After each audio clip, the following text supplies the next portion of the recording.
पत्नी तो मोदी जी के पास भी थी, कभी पत्नी को उन्होंने वो अधिकार दिया? जब उनकी सोच में ही वो अपनी वाइफ को नहीं अधिकार दे सकते तो फिर दूसरी लेडीज कैसे सुरक्षित हो सकती हैं उनके राज्य में? ये बताइए मुझे। अमृतकाल में मतलब ये है कि महिलाओं के साथ शोषण हो? ये अमृतकाल में लिखा हुआ है? मुझे दिखाइए जहाँ, कहाँ लिखा हुआ है अमृतकाल में कि बच्चों के साथ, महिलाओं के साथ ये शोषण करें?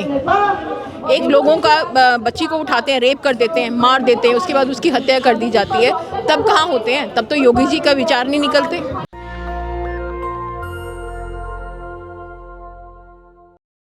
बहुजन समाज का जंतर मंतर पर एक बड़ा आंदोलन चल रहा है और बहुजनों की हकों पर डाकेमारी की जा रही है और सरकार के कानों तक आवाज़ पहुंचाने के लिए बहुजन समाज के लोग यहां पर एकजुट हुए हैं।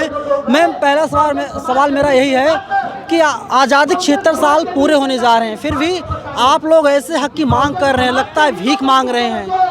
भीख नहीं मांग रहे हैं। जितना अत्याचार, जितने निम्न वर्ग जो हमारे समाज के साथ होता है, बहुजन समाज के साथ, हम तो बराबरी मांग रहे हैं। हम भीख कब मांग रहे हैं? हम तो ये कह रहे हैं कि हमें वही सारी, जरूरी नहीं कि हमें रिजर्वेशन के बिहाफ पे वो हमें नौकरी या योग्यता के आधार पे, कुछ और भी मुद्दे होते हैं। जैसे कि अभी मणिपुर में आप देखिए, वहाँ पे भी तो हिंदुत्व का मुद्दा हो रहा है ना, हिंदू राष्ट्र बनाया जा रहा है। वहाँ पे भी जो बहुजन समाज के लोग हैं, जो नीची जाति से बिलोंग करती हैं, उन महिलाओं के साथ क्या शोषण हो रहा है? आप ये देखिए ना। नीची जात किसे समझे? नीची जात मतलब जो लोग इन्होंने जो कैटेगराइज किया हुआ है सरकारों ने, जिनको बराबर, अगर आप बराबरी का अधिकार देते हैं तो सारे समाजों को बराबरी का अधिकार दीजिए ना। एक पार्टिकुलर कौम को आप आगे लेके जा रहे हैं और राष्ट्र मुद्दा उठा रहे हैं, ठीक है, तो ऐसे तो कई मुद्दे सारे देशों में उठ जाएंगे। कौन से लोग हैं जो एक कैटेगरी को, एक जात को आगे ले जा रहे हैं? आप ये देखिए, बीजेपी का नारा है बेटी बचाओ बेटी पढ़ाओ। क्या बेटियां सच में पढ़ रही हैं या बेटियां मतलब सुरक्षित हैं? नारी सुरक्षित है बीजेपी गवर्नमेंट में? मुझे ये बताइए। कोई भी जो किसी भी समाज की, नारियों का समाज तो नहीं होता। बीजेपी तो कह रही है कि कठुआ छोड़ दीजिए, उन्नाव छोड़ दीजिए, हाथरस छोड़ दीजिए, मणिपुर छोड़ दीजिए, इसके अलावा बेटे सुरक्षित हैं। हाँ, तो मतलब यहाँ ये छोड़ दीजिए, जहाँ वो सिस्टम नहीं क्रिएट करना चाहते, वो सिस्टम को बनाना नहीं चाहते, ठीक है, और उससे भागना चाहते हैं। वो सुरक्षा, उनका सरकार का नेतृत्व होता है सुरक्षा देना किसी भी समाज को, तो वो उस चीज़ों से वो भाग रहे हैं क्या? ऐसे तो मतलब कल को कोई भी अपना घर कैसे छोड़ के चला जाएगा? जैसे वो कह रहे हैं कि महिलाओं को सुरक्षा का अभी तक किसी पार्टी ने दिया है। महिलाओं की कितनी भागीदारी होती है? कहीं भागीदारी दिखती है? स्मृति ईरानी वैसे तो वो हर मंच पे आ जाती थी, हर उस पे, तेल पे, छोटे छोटे मुद्दों पे, सिलेंडर पे। अब इतने बड़े कांड, अभी आप देखो कितना बुरा हाल हो रहा है, बच्चों के साथ बलात्कार हो रहे हैं, महिलाओं के साथ शोषण हो रहा है। कहाँ है ये सरकार? क्यों नहीं देती? अरे मणिपुर पर तो ईरानी जी ने मुंह खोला, उन्होंने कहा कि सीएम साहब से बात हुई है, कार्रवाई होगी, और सीएम साहब कह रहे हैं कि गिरफ्तारियां हो रही हैं। सीएम तो नहीं है ना, उनका भरोसा तो नहीं है ना। पीएम को चाहिए ना, जिसकी सरकार सेंटर में है, सेंटर से ही तो सारा राज्य को जाएगा। क्या मोदी जी इस्तीफा दे दें, आप ये चाहती हैं? हम ये इस्तीफा नहीं चाहते मोदी जी का। हम चाहते हैं कि हमारे लोगों के साथ जो भी, जहाँ पे भी अन्याय हो रहा है, उस वहाँ की स्टेट का सिस्टम बनाया जाए, ताकि महिलाओं को सुरक्षा दी जाए। और उनको ये कोई खिलौना नहीं है महिलाएं कि कोई भी आए और उनके साथ उठाए और उनके हर चीज़ उनके साथ शोषण करे, बलात्कार करे। ये बिल्कुल नहीं चाहिए। ये कोई भी सरकार अगर ये ऐसा कुछ सोचती है कि महिलाओं के साथ अत्याचार हो और महिलाएं आगे ना बढ़ें, तो ये बहुत शर्म की बात है। लेकिन संभव कैसे होगा? महिलाओं के बॉडी को बैटलफील्ड बना दिया गया है, उस पर जम करके राजनीति की जा रही है। इसीलिए की जा रही है क्योंकि औरत को कमज़ोर समझा जाता है। औरत को कमज़ोर समझ रहे हैं और कमज़ोर बना रहे हैं। अगर वो सच में मर्द हैं, अगर वो करें तो फिर मर्दों से पंगा लेते ना। औरतों का जो इज्जत होती है, या जहाँ की भी समाज की, चाहे वो राजस्थान की महिला है, चाहे वो पंजाब की है, चाहे वो उत्तर प्रदेश की है, महिलाएं तो महिलाएं हैं। महिलाओं की इज्जत तो सारे समाज में, और सरकार को सबसे पहले जो वीकर सेक्शन होता है उसको तो देते हैं ना। महिलाओं को वीकर सेक्शन में भी नहीं दे रहे हैं। वीकर सेक्शन छोड़िए, EWS तो दिया जा रहा है सवर्णों को, और क्या चाहिए? आप लोग मीडिया के माध्यम से, आप लोग हैं, जो एक्चुअल ग्राउंड पे रियलिटी है वो तब तक नहीं होगी जब तक सिस्टम नहीं बनेगा। मैं सिस्टम की बात कर रही हूँ। क्यों नहीं सिस्टम बनाती सरकार? क्यों मतलब हर चीज़ में जो जिस राज्य का है उसको क्यों नहीं अधिकार दिए जाते सीएम को कि आप अपने सिस्टम को, अपने पुलिस को और सारे प्रशासन को आप देखेंगे? क्यों मोदी साहब ने हर चीज़ को अपने उसमें रखा हुआ है? लेकिन मोदी जी ने कहा सबका साथ, सबका विकास, सबका विश्वास। विकास हो रहा है विकास। बेटियां बचानी पड़ रही हैं इस सरकार से, आरएसएस की विचारधारा से। इनके लिए तो कुछ भी फर्क नहीं पड़ता, ये तो बैठे वहाँ पे कह देते हैं। अगर इतना देश आज तक राजधानी जहाँ यहाँ राजधानी में सिस्टम नहीं सेट कर पाए। आप देखो बारिश आती है, फ्लड आ रहे हैं, एक टर्मिनल तो बनाते रहो आप, जितने मर्जी बनाते रहो, उसमें अंडर सीवरेज में पानी भर रहा है। तो हमें ही बेल जो राजधानी में, अगर ये राजधानी को सही तरीके से नहीं चला सकते, प्रशासन को यहाँ पे कितने पुल बना रहे हैं, कितनी मेट्रो सिस्टम चल रहा है, सब कुछ करिए, आप करिए, लेकिन उसका वो भी तो देखिए ना, ड्रेन सिस्टम है कहीं पे? आप ये भी देखिए, भगवान राम का मंदिर बन रहा है अयोध्या में, और क्या चाहिए? मंदिर से क्या होगा? आप शिक्षा दे दोगे? जो शिक्षित बच्चों को शिक्षा देने के इंस्टीट्यूट क्यों नहीं खोलती है सरकार? क्यों नहीं इंस्टीट्यूट खोलती? मंदिर बनाने से क्या पुजारी बन जाएंगे? और सबको आप एक ही दायरे में तोलना चाहते हो कि सबका विकास है तो मंदिर बना दो और मंदिरों में बिठा दो। नहीं तो लेकिन भिखारी जरूर बना देंगे, तो भीख मांगे क्या कम है? नहीं तो भीख मांगना, भीख क्यों मांगे भाई? हम इस देश के मूलवासी हैं, हम शासक हैं इस देश के, हमारे बच्चे क्यों किसी एक गरीब रिक्शा वाले की बेटी आईपीएस नहीं बन सकती? क्यों नहीं बन सकती भाई?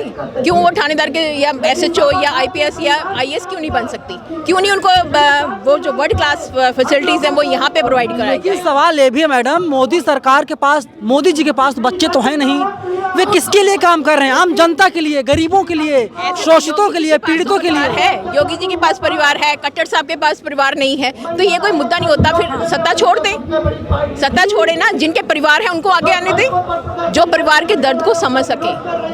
पंडित राहुल गांधी के पास भी परिवार नहीं है, तो पंडित राहुल गांधी की तो मैं बात ही नहीं कर रही हूँ ना, उनके पास उनकी बहन तो है, उनकी माँ तो है ना, सोनिया गांधी जी तो है ना, राजीव गांधी जी भी हैं, वो कांग्रेस पार्टी को चला रहे हैं। तो मोदी जी के पास भी थी, हालांकि उनका निधन हो गया, दुखद निधन हो गया। पत्नी तो मोदी जी के पास भी थी, कभी पत्नी को उन्होंने वो अधिकार दिया?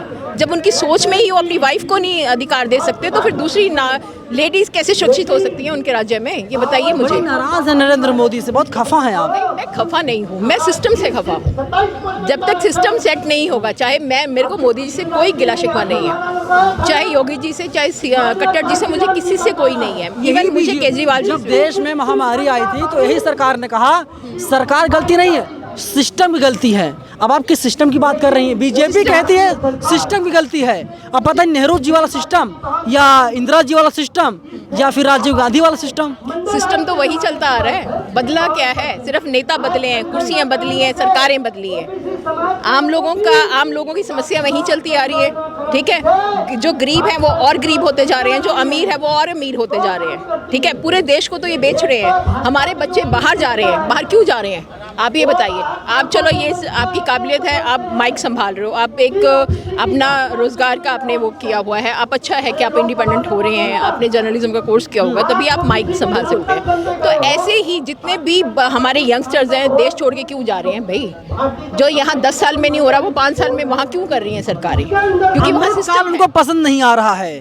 अमृतकाल चल रहा है ना, ये अमृतकाल की क्या है वैसे आपके अकॉर्डिंग? भविष्यवाणी क्या है अमृतकाल की? अमृतकाल में मतलब ये है कि महिलाओं के साथ शोषण हो? ये अमृतकाल में लिखा हुआ है? मुझे दिखाइए जहाँ, कहाँ लिखा हुआ है अमृतकाल में कि बच्चों के साथ, महिलाओं के साथ ये शोषण करें? बेटी तो इनसे, बेटी पढ़ाओ तो छोड़ो, बेटी बचानी पड़ रही है, नारियों को बचाना पड़ रहा है। अब देखिए, चाहे वो किसी की भी समाज की बेटी है, किसी भी समाज की है, ठीक है, गलत हो रहा है। यहाँ धरने पे जब बैठे रहे हैं, मोदी जी आम पे चर्चा कर सकते थे? विदेश घूमने गए हैं, यहाँ पहलवान हमारी जो बच्चियाँ बैठी हुई थी, क्या उनको इंसाफ मिला? लेकिन मुद्दा पहलवानों का आंदोलन है, चुनाव है। आंदोलन का जब बेटियां, लोग ये इतने बहुजन समाज इकट्ठा क्यों हुआ है? जब कहीं कहीं कोई सरकार सुन नहीं रही है, जब तक हम पावर में नहीं आएंगे। आजकल सबसे ज़्यादा बड़ा क्या है कि आपके हाथ में कलम चाहिए। बाबा साहब ने कहा था कि कलम चाहिए, संसद की तरफ देखिए। जब तक आपके हाथ में कलम नहीं है, आप सिस्टम को नहीं बदल सकते हैं। ठीक है, और ये जो प्रशासन होता है, इसको जगाना पड़ता है। ये सोया हुआ प्रशासन है, इसीलिए बहुजन समाज को यहाँ इकट्ठा होना पड़ रहा है। लेकिन समाज तो आपका भी सो रहा है, अभी तक सो रहा है, तो अभी कुंभकर्ण नींद में है, वो अभी जाग रहा है, क्योंकि धीरे धीरे जागृति लोगों में आ रही है। जो पढ़ा लिखा है वो तो कब से जागा हुआ था, लेकिन वो मिडिल क्लास है ना, ठीक है, वो मिडिल क्लास है, वो सरकार को पैसा देता है, जिससे पुल बनते हैं, चंदा देता है, ठीक है। और जो दूसरा अनपढ़ है वो मजदूरी पे है, और नौकरी इन्होंने खत्म करके क्या कर रही है? सबको इक्वल बना के, ये इनका राज है। अरे मोदी जी कह रहे पकड़ो तलिए, रोजगार है, मजा आएगा, ये उनकी फिलॉसफी है। उस पर क्या लोन दे रहे हैं मोदी जी? पूछिएगा जरा मोदी जी को कि जो आप कैटेगराइज कर रहे हो कि चाय बनाओ पकौड़े तलो, तो वो अपने उस पर बच्चिनों पे लेके जा रहे हैं देश को। तो वो 2.5 लाख का सूट पहनते हैं, किस लिए? तो आम मजदूर की तरह रहे ना, एक चप्पल पहने और कभी सड़कों पे without security, Z type security. लेकिन यही नरेंद्र मोदी कहते थे कि जो हवाई चप्पल पहनता है हम लोग हवाई जहाज का सफर करवाएंगे। वो खुद ही सफ़र कर ले, बहुत है। किसी को हवाई चप्पल, तो उनकी संस्था मतलब हवाई चप्पल किस लिए भाई? कौन सी वो करेंगे?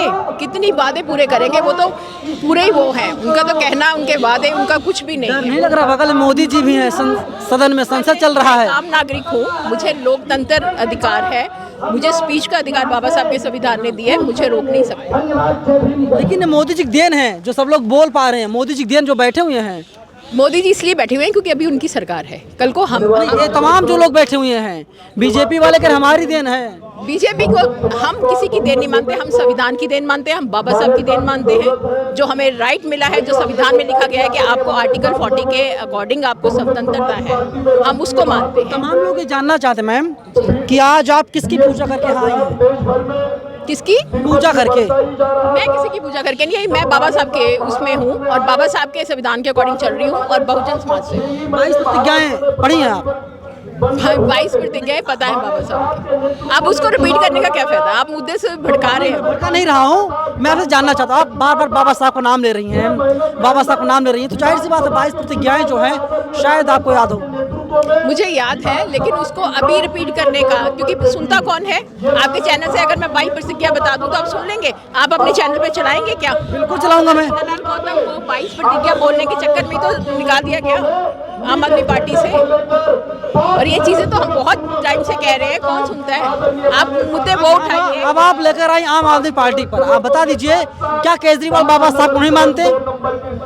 नहीं मानते। लेकिन उनके पीछे फोटो होती बाबा साहब की, भगत सिंह की। फोटो लगाने में, मूर्ति लगाने में और एक्चुअल में उसको इम्प्लीमेंट करने में बहुत फर्क है। आप इस सिस्टम को समझिए। लगाने को तो कोई भी लगा लेगा, लेकिन उनके मूलचनों पे, उनके हर चीज़ पे चलने का, असूलों पे चलने का कौन सा चलता है मुझे बताइए? आज के उसमें कौन सा एक नेता है जो पार्टिकुलर, जिसको हम कह सकें कि हाँ ये पूरा हमारे, आप और मैं एक आम नागरिक है, हमें सुरक्षा, हमें भी सुरक्षा है। मैं एक अभी जब हमारी बच्चियां भी बाहर जाती हैं, मेरे हस्बैंड पृथ्वीराज जी एक्स डीजीपी पुलिस रहे हैं, ठीक है, वो अभी इस पार्टी का नॉर्थ इंडिया के प्रभारी भी हैं। मैं एक नारी भी हूँ, एक एडवोकेट भी हूँ और एक बच्चों की मदर भी हूँ, ठीक है। तो आप ये बताइए, मुझे जब मेरी बेटियाँ या कोई भी बाहर जाता है, मैं खुद जाती हूँ तो कितना डर लगता है। आप सऊदी में जाइए, क्यों नहीं कानून को ये स्ट्रिक्ट करते कि अगर कोई किसी इज्जत को हाथ डालता है, किसी भी लड़की को या बच्ची को हाथ डालता है, क्यों नहीं उसके हाथ काट दिए जाते? क्यों नहीं कानून का डर लोगों में है? लेकिन अमित शाह जी तो कहते हैं कि बहन बेटियां रात के 12 बजे गहने लाद कर निकले, कोई दिक्कत नहीं, कोई डर नहीं। अमित शाह जी को बोलिए आप 12 बजे निकल के दिखाइए ना। कभी आप कश्मीर गए हो, आप श्रीनगर गए हो, आप जेड टाइप सिक्योरिटी में गए हो, आप विदाउट सिक्योरिटी जाके दिखाइए ना। अपने लोग हैं, अपना समाज है, तो फिर डर किस बात का? केजरीवाल जी यहाँ पे आए जंतर मंतर धरने पे, 100 सिक्योरिटी के उनके आए, क्यों भाई? वो तो आम नागरिक है केजरीवाल। आम नागरिक है तो इतनी सिक्योरिटी लेके आने की क्या जरूरत है? वैगनआर कार चलते हैं, 4-5 लाख की आती है वैगनआर कार, उससे चलते हैं। तो फिर ये आम आदमी है, तो फिर हम भी आम आदमी बनना चाहते हैं भैया, उनके जैसे। मोदी जी जैसे हमें एक हवाई चप्पल पहन के आगे जाना चाहते हैं, इसलिए समाज रो रहा है, क्योंकि समाज को दर्द है। क्या लगता है कि 24 में जब पूरे देश में आम चुनाव होंगे, इसके बाद समाज हंसेगा? समाज कुछ ना कुछ तो बदलेगा ना। बदलाव तो चाहते हैं हम, बदलाव के लिए ही तो इकट्ठे हो रहे हैं। जब तक दर्द है, नहीं तो किसी को क्या ज़रूरत है बताइए?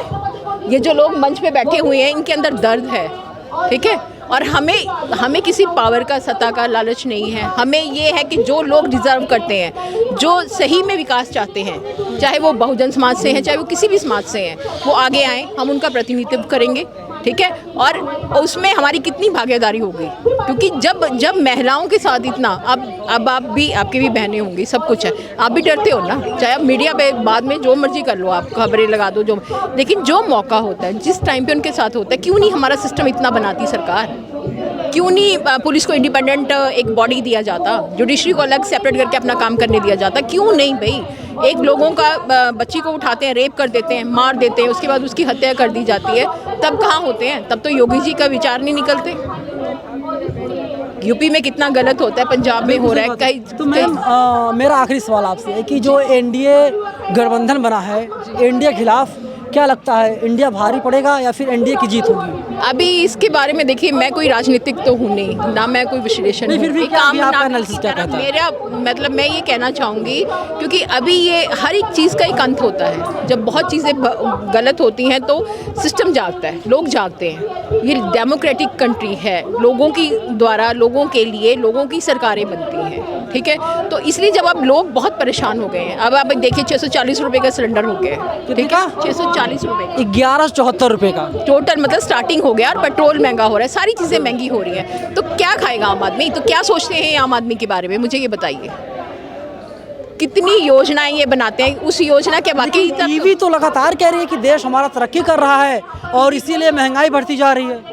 वो आप ईमानदार पत्रकार हैं, आप अच्छे से लाइव कर रहे हैं, सब कुछ कर रहे हैं, कुछ सारी चीज़ें बराबर तो नहीं होती ना, पांचों उंगलियां बराबर तो नहीं थी ना कहीं कोई ना कोई तो ऐसा होता है जो बीच में ड्रॉबैक करे। जो दिखाया जाता है वो होता नहीं है, जो होता है वो दिखाया नहीं जाता। ये तो आपको भी पता है। आप हमसे 5 साल में भी मिलोगे, हम ऐसे ही मिलेंगे। जो मुद्दे हैं, हमें कोई ज़रूरत नहीं थी, हम फिर भी समाज के लिए, क्योंकि समाज का दर्द है। बेटियां, मैं एक माँ होने के नाते, एक औरत होने के नाते बच्चियों के दर्द को समझ सकती हूँ। आप देखो ना, उनका डर लगता है बच्चों को भेजने में बाहर। बच्चों को, मैं तो डीजीपी की वाइफ हूँ, हमारे साथ तो गार्ड्स होते हैं, सब कुछ है, तब भी मैं डरती हूँ। 9 बजे के बाद अगर बेटी बाहर, मेरे पास दोनों बेटी हैं, अगर वो थोड़ा सा भी लेट होते हैं मुझे डर लगता है। तो आम नागरिक की क्या दशा होगी? मैं तो इस ऊंचे पदवी पे है, डीजीपी, डायरेक्टर जनरल पुलिस, पूरे स्टेट के हेड होते हैं, और पुलिस हमारे घर में 9 गार्ड, सब कुछ प्रोटोकॉल होता है, पूरा रूट लगा होता है जब हम चलते हैं। तो क्या जब मैं डर सकती हूँ तो क्यों नहीं सिस्टम हम ऐसा क्रिएट करते कि हम दूसरों के बच्चियों को भी सुरक्षा दे सकें?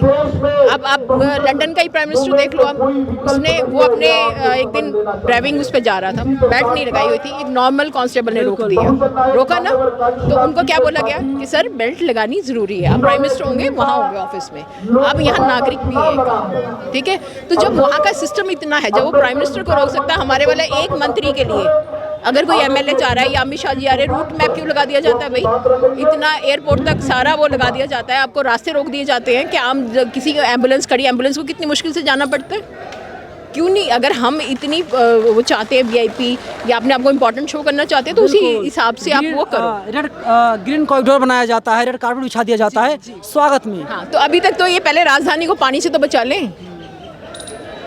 हम इतना वर्ल्ड क्लास स्ट्रक्चर बनाना चाह रहे हैं, मोदी जी फ्रांस जा रहे हैं, कभी कहीं जा रहे हैं, मणिपुर में इतने विदेश के प्रधानमंत्री तो नरेंद्र मोदी को बॉस बोल रहे हैं, नरेंद्र मोदी के पैर छू रहे हैं। 5 साल की बात होती है, जो भी जाता है, अभी वो वहाँ है, कल को दूसरा कोई प्रधानमंत्री जाएगा तो उसका भी वो हो जाएगा, ठीक है। वो सिर्फ पावर को और सत्ता को प्यार करते हैं। चलिए, फिलहाल जो सरकार है, मैडम का साफ कहना है कि वे लोग पावर और सत्ता के भूखे हैं और इसीलिए देश की समस्या है उस पर बातचीत नहीं कर रहे हैं। कैमरा पर्सन बॉबी के साथ मैं नवीन कुमार नंदन, नेशनल दस्तक, जंतर मंतर, दिल्ली। नेशनल दस्तक की आपसे गुजारिश है कि अगर इसको बचाना चाहते हैं तो नेशनल दस्तक को सब्सक्राइब करने के लिए रेड कलर के सब्सक्राइब बटन को दबाएं, फिर बेल आइकन की घंटी दबाएं। नेशनल दस्तक को बचाने के लिए बहुत जरूरी है कि हर खबर को शेयर करें, लाइक करें, कमेंट जरूर करें।